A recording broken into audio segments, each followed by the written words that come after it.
Hello everyone, कैसे हो आप लोग। आप सभी का आज के वीडियो में बहुत बहुत स्वागत है। तो आज के वीडियो में जो हमारा टॉपिक होने वाला है वो है मैग्नेटिक मूवमेंट। और ये जो टॉपिक है आपको गेट एग्जाम में देखने के लिए मिलता है, सीएसआईआर नेट में, सेट में, आईआईटी जैम में या केमिस्ट्री में भी ये जो टॉपिक है आपको देखने के लिए मिलता है। आप चाहे 12th के सिलेबस में देख सकते हैं, आपको मैग्नेटिक मूवमेंट वहां पे भी निकालने के लिए आता है। और ये सेम चीजें आपको जो कॉम्पिटिटिव एग्जाम होते हैं वो सारी कॉम्पिटिटिव एग्जाम में भी आपको देखने के लिए मिलते हैं। ओके, और हम बात करें कि ये जो टॉपिक है यहाँ पे आप मैग्नेटिक मूवमेंट का जो टॉपिक है वो आपको बेसिकली जो कोऑर्डिनेशन कंपाउंड वाला चैप्टर होता है, कोऑर्डिनेशन कंपाउंड, उसके अंदर से आपको देखने के लिए मिलता है। ओके, तो इस बात को ध्यान रख ले कि आप जब भी कोऑर्डिनेशन कंपाउंड वाला चैप्टर अगर आप पढ़ रहे हैं तो आप कोऑर्डिनेशन कंपाउंड के अंदर जो मैग्नेटिक मूवमेंट वाला जो चैप्टर है वो आप करना ना भूले। और ये जो टॉपिक है बहुत इंपॉर्टेंट है क्योंकि ये हर साल आपको कॉम्पिटिटिव एग्जाम के अंदर देखने के लिए मिलता है, चाहे आपके 2 मार्क्स हो या 4 मार्क्स हो। ओके, ये आपको कम से कम 4 मार्क्स के लिए आते ही आते हैं। ओके, और इसके ऊपर बहुत से जो कोऑर्डिनेशन कंपाउंड के जो क्वेश्चन है आपको कॉम्पिटिटिव एग्जाम में देखने के लिए मिलते हैं। ओके, चाहे आप मैग्नेटिक मूवमेंट ले ले या बहुत सारे ऐसे जो क्वेश्चन है जो मैग्नेटिक मूवमेंट से रिलेटेड होते हैं वो सारे, चाहे स्पिन मैग्नेटिक मूवमेंट हो गया या फिर डायपोल मैग्नेटिक मूवमेंट हो गया, तो उस सब पे आपको क्वेश्चन देखने के लिए मिलते हैं। ओके, और जैसे हमने कहा था कि ये जो मैग्नेटिक मूवमेंट वाला पूरा चैप्टर है, ये जो पूरा टॉपिक है वो आपको कोऑर्डिनेशन कंपाउंड इस टॉपिक से देखने के लिए मिलता है। ओके, और सबसे पहले अगर हम लोग इसके डेफिनेशन की बात करें कि एक्चुअली में इसका डेफिनेशन क्या है। ओके, क्योंकि अगर हम लोग टॉपिक स्टार्ट कर रहे हैं तो सबसे पहले इसका जो डेफिनेशन है वो हमें याद होना चाहिए। तो यहाँ पे मैं क्या करता हूँ, एक डायग्राम बनाता हूँ, देन उसके बाद आपको एक्सप्लेन करता हूँ। ओके, तो यहाँ पे ये क्या है, एक तरह से ये हमारा मैग्नेटिक मूवमेंट है, आप इसको इस तरीके से एज्यूम कर सकते हैं। ओके, तो मैग्नेटिक मूवमेंट का जो डेफिनेशन है वो डेफिनेशन क्या है यहाँ पे मैं लिखता हूँ, देन उसके बाद आपको एक्सप्लेन करूंगा। ओके,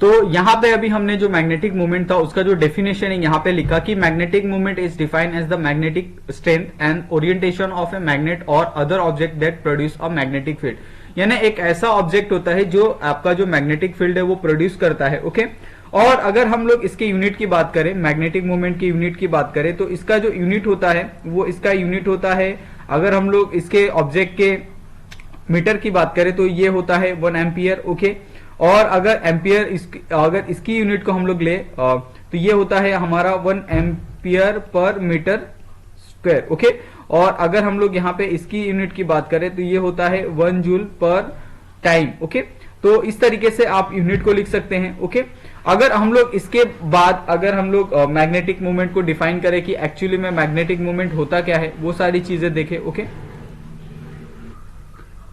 तो यहाँ पे आपने ये देखा कि हम लोग ने किस तरीके से जो मैग्नेटिक मूवमेंट था उसको डिफाइन किया, उसके यूनिट के बारे में बात की। अभी अगर हम लोग बात करें कि यहाँ पे कि हाउ टू कैलकुलेट, ओके, तो how to calculate the magnetic movement, तो ये सबसे ज्यादा मुश्किल सवाल होता है आपके कॉम्पिटिटिव एग्जाम के अंदर कि जो आपका मैग्नेटिक मूवमेंट है वो आप कैसे कैलकुलेट कर सकते हो अगर आपको क्वेश्चन पूछा जाता है आपके एग्जाम के अंदर। ओके, और बहुत से लोगों को लगता है कि मैग्नेटिक मूवमेंट के लिए सिर्फ एक फॉर्मूला होता है और ये जो अननोन फॉर्मूला है, नोन फॉर्मूला है, वो n+2 होता है। ओके, और इसी के जरिए हम लोग क्या करते हैं, मैग्नेटिक मूवमेंट को डिफाइन करते हैं। ओके, लेकिन ऐसा नहीं है, इसके अलावा भी आपको बहुत सारे जो अलग अलग जो और फॉर्मूले हैं वो देखने के लिए मिलता है। तो सबसे पहले how to calculate the magnetic movement, तो जैसा हमने कहा था कि ये जो आपका टॉपिक है वो कोऑर्डिनेशन केमिस्ट्री का है। ओके, सपोज अगर हम लोग यहाँ पे एक जो एटम है उसको कंसिडर करें और एटम के चारों बाजू ये आपके जो सेल है वो सब सेल है वो आपको दिखाई दे रहे हैं।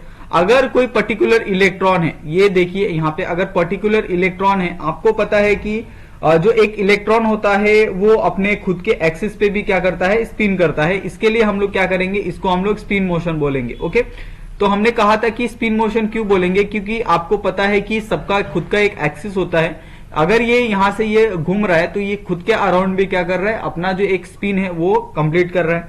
और दूसरा अगर हम लोग इलेक्ट्रॉन यहाँ पे कंसीडर करें, तो दूसरा इलेक्ट्रॉन अगर कंसीडर करते हैं तो आपको पता है कि ये जो सेकंड वाला इलेक्ट्रॉन है, ये सेकंड वाला इलेक्ट्रॉन क्या कर रहा है, ये न्यूक्लियस का जो एक कंप्लीट ये है रिवॉल्यूशन है, रिवॉल्विंग है, वो क्या कर रहा है, यहाँ पे कंप्लीट कर रहा है। इस चीज को हम लोग क्या बोलेंगे, ऑर्बिटल मोशन।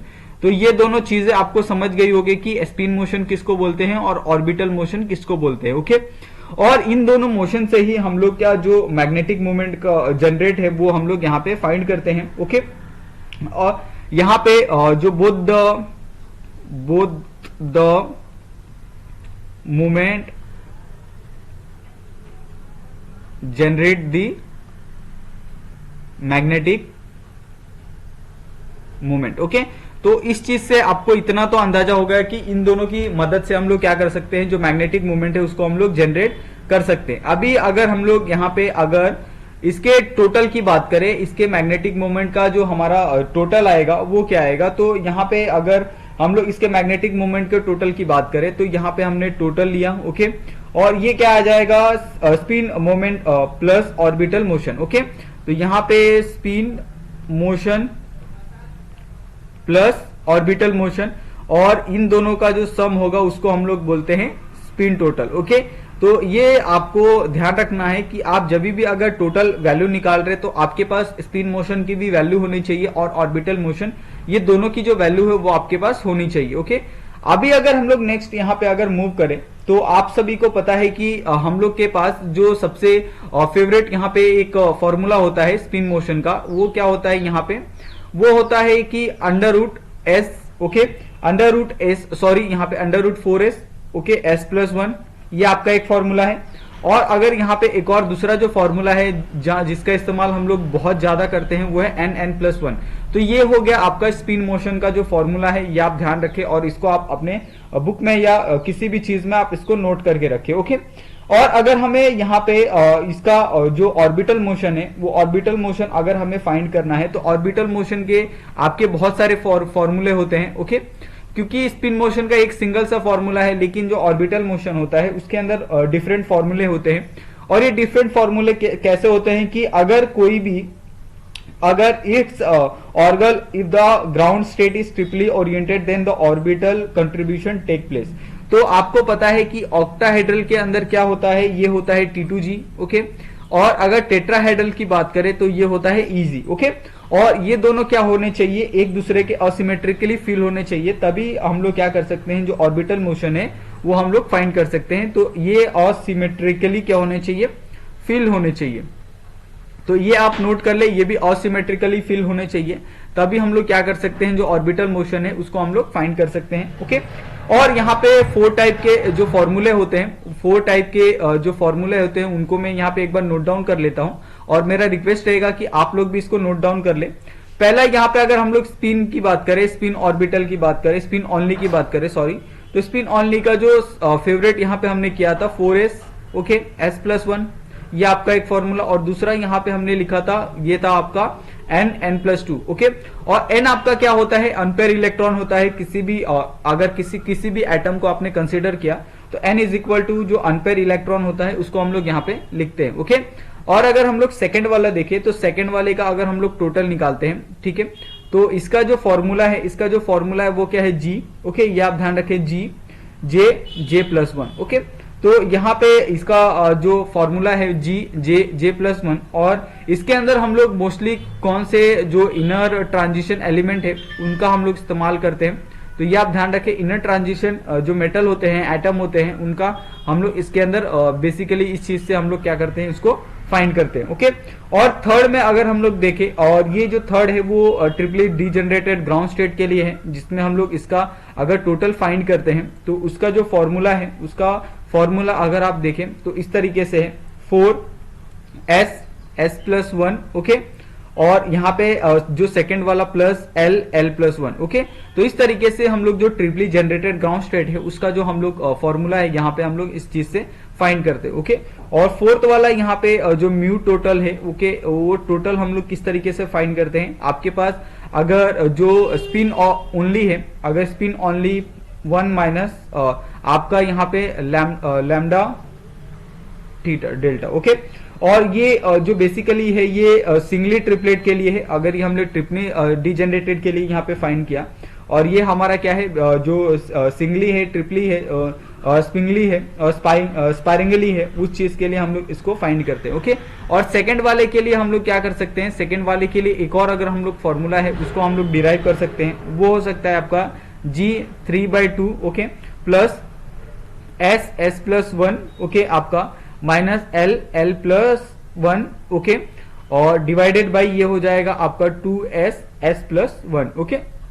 तो आप इनर ट्रांजिशन एलिमेंट के लिए यहाँ पे आपको जो दो फॉर्मूले हैं वो आपको दिए हैं, आप ये दोनों फॉर्मूले के हिसाब से आप ये फाइंड कर सकते हैं। ओके, उसके बाद यहाँ पे जो दो केस होते हैं वो दो केस भी बनते हैं यहाँ पे कि कौन से दो केस हो सकते हैं जो सेकंड वाले फॉर्मूले के अंदर है, इनर ट्रांजिशन एलिमेंट के अंदर है।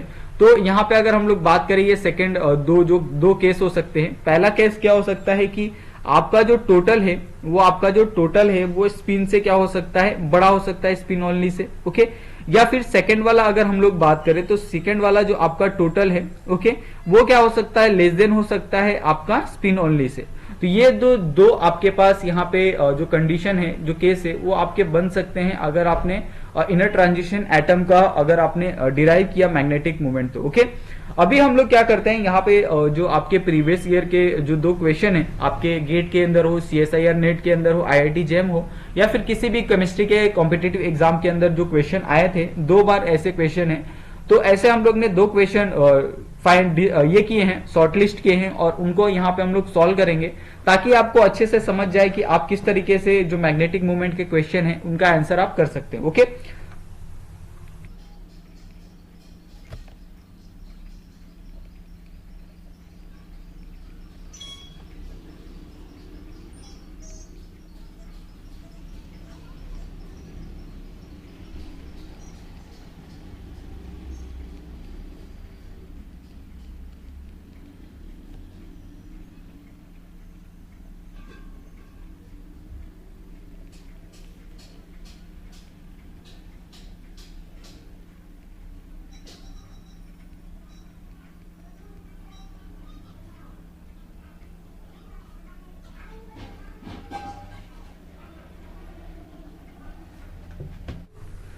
तो यहाँ पे जो हमारे ये जो सबसे पहला जो क्वेश्चन था कि एट रूम टेम्परेचर अगर हमारे पास टोटल दिया है फॉर अ मोनोमेरिक कोबाल्ट के लिए, copper 2 sorry, complex is greater than 1.7 bore magneton. Okay, और ये दिस में B explain using which formula.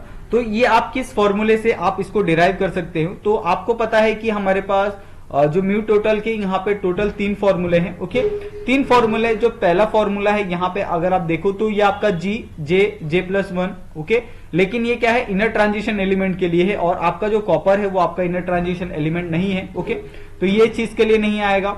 अगर सेकंड यहाँ पे अगर म्यू टोटल बात करें तो ये है आपका 4S+1 प्लस L+1 ओके, और ये ट्रिपली डीजनरेटेड ग्राउंड स्टेट के लिए है, तो ये आपका नहीं है। लेकिन यहाँ पे अगर आप फोर्थ वाला यहाँ पे अगर फॉर्मूला अगर आप चेक करो तो फोर्थ वाला फॉर्मूला आपका क्या है, यहाँ पे अगर आप देखते हो तो फोर्थ वाला फॉर्मूला है आपका यहाँ पे म्यू।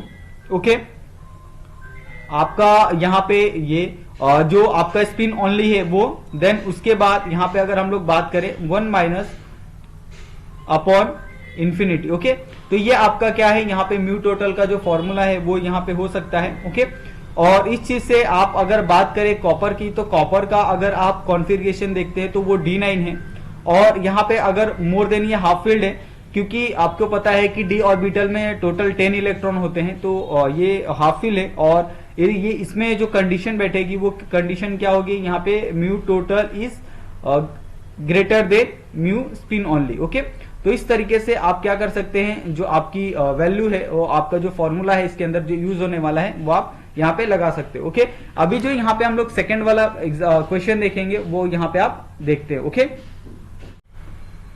तो यहाँ पे अभी आप सेकंड वाला जो क्वेश्चन देख रहे हैं इसके अंदर आपको क्या पूछा है कि which of the following complex will have the orbital contribution in the magnetic movement. Okay, तो सिंपली आपको यहाँ पे ये बताना है कि किस कॉम्प्लेक्स का यहाँ पे जो ऑर्बिटल कंट्रीब्यूशन है आपके मैग्नेटिक मोमेंट के अंदर होने वाला है। और यहाँ पे अगर आप चेक करो तो यहाँ पे chromium H2O6+2, cobalt H2O6+2, nickel H2O6+2, यहाँ पे सारे के सारे जो कॉम्प्लेक्स दिए हैं वो आपको यहाँ पे दिए गए हैं। और अगर हम लोग इसका जो आंसर है वो इसका अगर आंसर हम लोग दें तो आप सभी को पता है कि यहाँ पे जो क्रोमियम होता है, क्रोमियम का जो कॉन्फ़िगरेशन होता है वो आपका D4 होता है। ओके, अगर आप कोबाल्ट की बात कर ले तो कोबाल्ट का जो कॉन्फ़िगरेशन होता है वो D7 होता है। अगर यहाँ पे हम लोग निकेल की बात करें तो निकेल का कॉन्फ़िगरेशन D8 होता है। और यहाँ पे अगर कॉपर की बात करें तो कॉपर का जो कॉन्फ़िगरेशन होता है D9 होता है। ओके, और अगर हम लोग यहाँ पे इसका ये निकाले, ठीक है, तो ये आपको पता है कि जब क्रोमियम होता है, क्रोमियम यहाँ पे इस तरीके से हम लोग इसको फिल करते हैं T2G और Eg में। ओके, तो यहाँ पे अगर आप चेक करो तो यहाँ पे सारे के सारे क्या है और अनसिमेट्रिकल है। ओके, तो ये यहाँ पे ये अनसिमेट्रिकल नहीं होने चाहिए सारे के सारे, तो ये आपका ऑप्शन नहीं आएगा। ओके, सेकंड वाला अगर हम लोग देखें तो सेकंड वाले में अगर आप चेक करो तो सेकंड वाले में यहाँ पे D7 है, तो 1 2 3 4 5 6 7, तो यहाँ पे आप देखो तो एक ही अनसिमेट्रिकल है, यानी ये आंसर हो सकता है। ओके, थर्ड वाला अगर आप चेक करो तो थर्ड वाले में अगर हम लोग देखें तो थर्ड वाले में कितना है, D8 है, 1 और 2 3 4 5 6 7 8, तो नीचे वाले में एक भी अनसिमेट्रिकल नहीं है, तो ये आंसर नहीं होगा। ओके, और अगर D9 की देखें तो D9 में भी अगर आप चेक करो, ओके, तो 1 2 3 4 5 6 7 8 9, तो नीचे वाले में एक भी अनसिमेट्रिकल नहीं है, तो इसके लिए ये क्या होगा, ये भी जो आंसर है वो नहीं होगा। तो ओके, तो इस चीज का जो आंसर होगा वो सेकंड वाला होगा, कोबाल्ट H2O6+2। ओके, जो आपके ऑर्बिटल कंट्रीब्यूशन के मैग्नेटिक मोमेंट में क्या करेगा, पार्ट लेगा। ओके, उसके बाद यहाँ पे अगर हम लोग बात करें तो यहाँ पे और दो क्वेश्चन है, उनको हम लोग देखते हैं। ओके, तो यहाँ पे और दो क्वेश्चन है।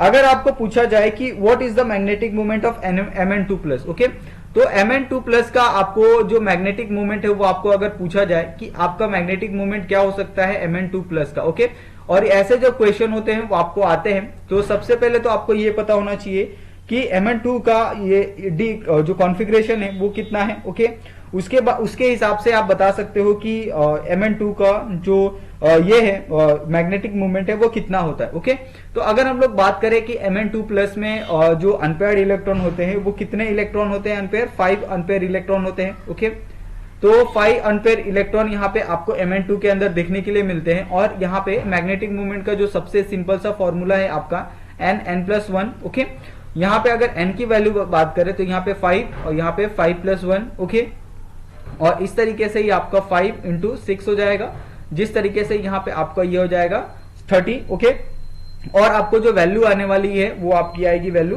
3 सॉरी, यहाँ पे जो वैल्यू आएगी वो आपको आएगी 5.96 बोर मैग्नेटॉन। ओके, तो ये आप ध्यान रखें। उसके बाद अगर एक और क्वेश्चन हम लोग ले ले तो सपोज यहाँ पे अगर आपको पूछा जाए कि what is the magnetic moment of Ni2+। Okay, तो यहाँ पे Ni2+ का यहाँ पे अगर आपको मैग्नेटिक मोमेंट पूछा जाए, जिस तरीके से यहाँ पे Mn2+ का पूछा था, तो उसी तरीके से यहाँ पे आपको Ni2+ का भी अगर मैग्नेटिक मोमेंट यहाँ पे अगर मैं पूछूं तो आपको पता है Ni+2 के अंदर जो आपके अनपेयर इलेक्ट्रॉन होते हैं वो कितने होते हैं, सिर्फ 2 ही अनपेयर इलेक्ट्रॉन देखने के लिए मिलते हैं। ओके, तो 2 अनपेयर इलेक्ट्रॉन है, तो यहाँ पे जो फॉर्मूला आएगा n+2। Okay, n+2 sorry n+2, यहाँ पे भी आपका n+2 आएगा, तो ये क्या हो जाएगा 10। ओके, 7, और ये यहाँ पे क्या हो जाएगा 35। ओके, सॉरी, तो यहाँ पे गलती आप ये कर लें। ओके, तो इस तरीके से यहाँ पे जो आपकी वैल्यू आएगी वो 5.96 आएगी। तो यहाँ पे भी आपकी जो वैल्यू आएगी वो कितनी आएगी, यहाँ पे 2। ओके, 2+2, तो ये जो वैल्यू आएगी वो कितनी आ जाएगी आपकी 2, और यहाँ पे आ जाएगा 4। तो इस हिसाब से ये कितना हो जाएगा 8, और यहाँ पे जो इसकी मैग्नेटिक मोमेंट की वैल्यू आएगी वो आपकी कितनी आएगी, यहाँ पे 2.8 bm। ओके, तो इस तरीके से यहाँ पे जो मैग्नेटिक मोमेंट है वो आप कैलकुलेट कर सकते हैं। ओके, तो इस तरीके से यहाँ पे जो मैग्नेटिक मोमेंट का जो एक छोटा सा टॉपिक था वो यहाँ पे हमने खत्म किया है। अगर आपको ये टॉपिक अच्छा लगा हो तो आप प्लीज हमारे वीडियो को लाइक कर ले और हमारे चैनल को सब्सक्राइब कर ले। और ऐसे ही बहुत सारे जो टॉपिक है और खासकर जो कॉम्पिटेटिव एग्जाम के जो टॉपिक्स है जो आपको गेट के अंदर आते हैं, CSIR नेट के अंदर आते हैं, सेट के अंदर हो, IIT जैम के अंदर हो, केमिस्ट्री के अंदर हो, वो सारे हम लोग यहाँ पे धीरे धीरे जो टॉपिक है वो सारे टॉपिक यहाँ पे करवाने वाले हैं। ओके, और अगर आप बाकी प्लेटफॉर्म की बात कर ले तो वहां पे आपको उसके लिए भी आपको पेड करना होता है, लेकिन यहाँ पे हमने ये डिसाइड किया है कि हम लोग जितने भी कॉम्पिटेटिव एग्जाम है वो हम लोग सारे के सारे कॉम्पिटेटिव एग्जाम के जितने टॉपिक है वो सारे के सारे टॉपिक्स केमिस्ट्री के वो कवर करने वाले हैं। ओके, ऑनलाइन ही, ओके, यूट्यूब पे ही आपको मिलेंगे। तो आप सभी का ये वीडियो देखने के लिए बहुत बहुत धन्यवाद। प्लीज आप चैनल को सब्सक्राइब कर ले। Thank you so much. मिलते हैं हम लोग नेक्स्ट वीडियो में।